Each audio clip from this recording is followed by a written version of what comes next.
Congresswoman Jasmine Crockett. I want to ask you about that in 1 second, but I do want to start. First of all, welcome. Thank you for being here. With the New York Times reporting that the DOJ closed an investigation into the president's border czar, Tom Homan, after he allegedly accepted a bag of cash from undercover FBI agents. Now, I should say the FBI director and the deputy attorney general say they found no evidence of wrongdoing. You're a member of the House Oversight Committee. Are you going to try to get information about the investigation? This is absolutely something that not only oversight but judiciary should look into, and I sit as the ranking member on the subcommittee for judiciary that is oversight. So this is something that me and my team are definitely going to look into, and hopefully the chairman of that subcommittee is interested in finding out what the truth is, because that is what we are really supposed to do. We are not supposed to figure out who is best friends with the president, and if they are closely aligned with him, then just ignore things while trying to make up things about political opposition. Well, on that note, I do want to turn to something that you heard the senator just say, which is he was talking about a resolution that came before the House this past week honoring Charlie Kirk. And there were 58 Democrats who voted against it. You were one. Yeah. Why? Absolutely. You know what? One of the things I do want to point out that's not been laid out that honestly hurts my heart is when I saw the no votes, there were only 2 Caucasians. For the most part, the only people that voted no were people of color, because the rhetoric that Charlie Kirk continuously put out there was rhetoric that specifically targeted people of color.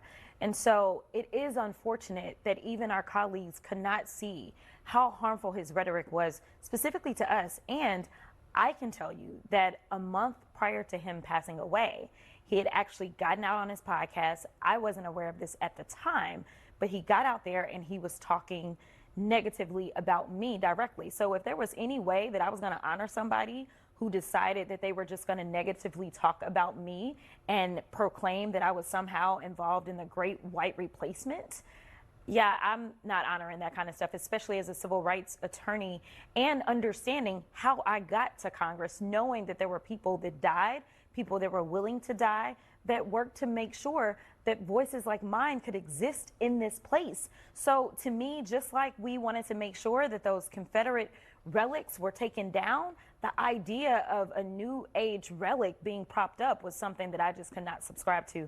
And it is unfortunate that more of my colleagues, even on my side of the aisle, could not see the amount of harm that this man was attempting to inflict upon our communities.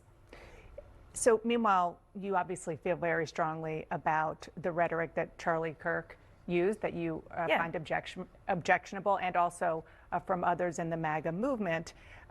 As the memorial service for him is going to happen later today, there is a debate over heated rhetoric on all sides. And listen, whether it's heated or not, the fact is Charlie Kirk should still be here.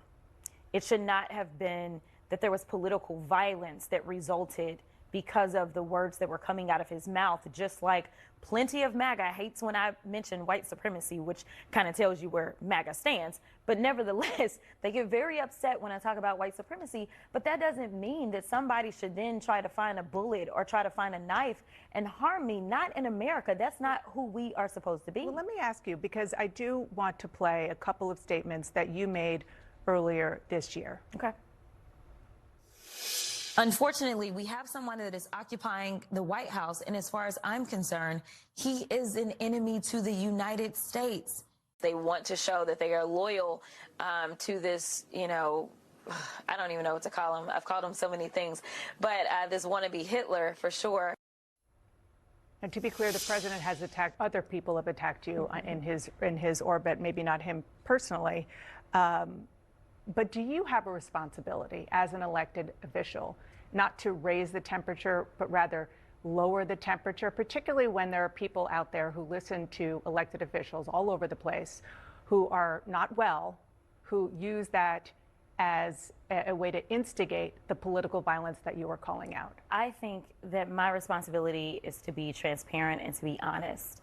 And the reality is that we are living in a time in which this administration and this regime is not interested in making sure that people understand history. We need to understand why they are so problematic. And so I am using that language because it is accurate language. When we see the consolidation of power, when we see them trying to chill speech of jokesters, when we're seeing all of this, that is a playbook out of Hitler, and I won't deny it. Like, these are the facts.